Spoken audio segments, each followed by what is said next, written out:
પહેલાં અમે સપનાના ઘરની એક વિચાર કર્યો હતો અમે, પછી ઘર લેવા માટે ગાંધીનગરના અંદર બધા ફર્યા અમે, પછી છેલ્લે હોમ એરાઇઝ કરીને સ્કીમ હતી, ત્યાં આગળ અમે જોયું બધું, એટલે મકાનને બધું સ્કીમને બધી વ્યવસ્થિત લાગી, એટલે મકાન રાખી લીધું.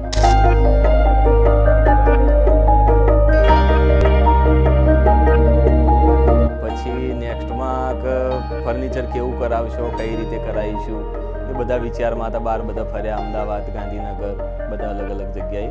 પછી મૂડ ઓફ વુડના રિવ્યૂ મળ્યા.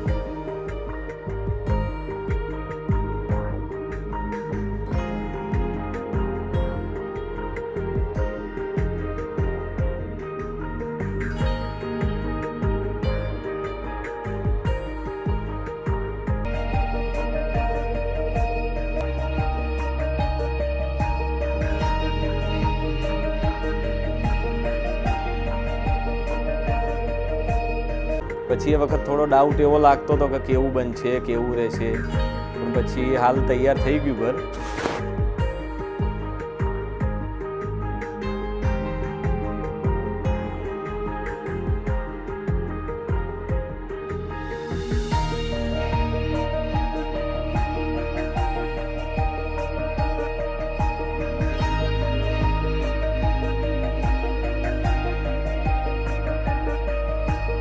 ફાઇનલી આમ જોવા જઈએ તો મૂડ ઓફ વુડ જેવું કોઈ જગ્યાએ ફર્નિચર આપણે કોઈ બીજા કરતા હોય એના કરતાં ફિનિશિંગ તે પછી જે સ્ટાફ જે કોઓપરેટિવ હતો, એટલે બધી રીતે આમ સારું રહ્યું એમ.